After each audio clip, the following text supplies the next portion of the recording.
मच्छरदानी लगाए सुतो पियो आया ऐं बाहर सब मच्छर गानू पिया गाइन। काडे वींदे नेठ तही कदी हूं सोहना तू वा। पंहिंजे पेरन जो खास ख्याल रखदी कर पगली, इन्हनि पेरन हेठां मुंहिंजे ॿारनि जी जन्नत आहे।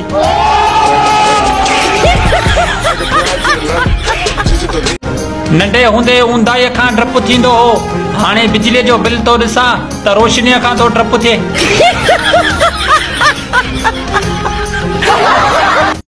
छोकिरियूं उमिरि कॾहिं बि कोन ॿुधाईंदियूं, वरी ईमेल पुछ त अला बचाई 1992 gmail.com।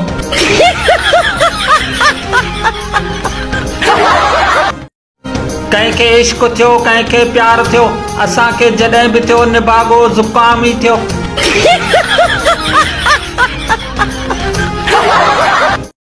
ब्यूटी पार्लर बंद कयो, ब्यूटी पार्लर बंद कयो।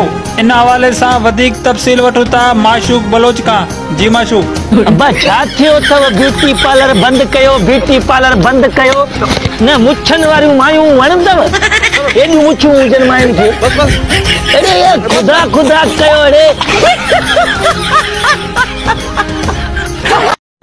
चौकीदार के पगारूं ॾियण खां बहितर अथव त पंहिंजे पुट खे इंटरनेट जो पैकेज कराए ॾियो, सॼी राति पियो जागंदो।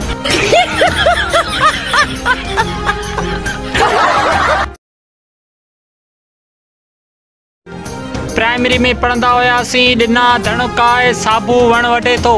अॼु 10 सालनि खां पोइ किताब खोलियो त को कमु न आहे थियो। अञा ॾिने वारो धण बि उते ई बीठो आहे ऐं साबूअ बि वण खे हथ न आहे लायो।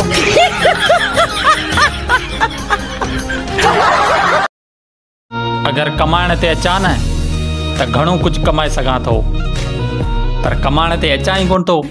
दिल्ली कान थी चवे, अलाए हिकिड़ो बुखार थो अचे, घर खां ॿाहिरि ई कोन था निकिरूं। हमरा पुछियो सभु पिया वैक्सीन लॻराइनि, तूं कोन थो लॻराई छा? मूं चयो निभागा 2 साल खां पोइ सभु मरी विया त मस्जिद में ऐलान पिणे ॾींदो। सुबुह जो देर ताईं सुता पिया आहियो ऐं घर वारा अव्हां खे निंड मां नथा उथारीनि त पक सम्झो घर वारनि खे अव्हां मां कंहिं बि कम जी का बि उमेद न आहे रही।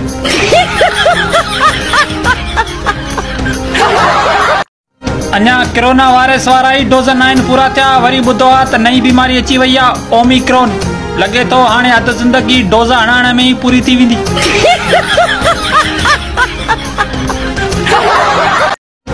थधी मानी अक्सर उन्हनि जे नसीब में हूंदी आहे जेके रुली रुली घर देर सां ईंदा आहिनि।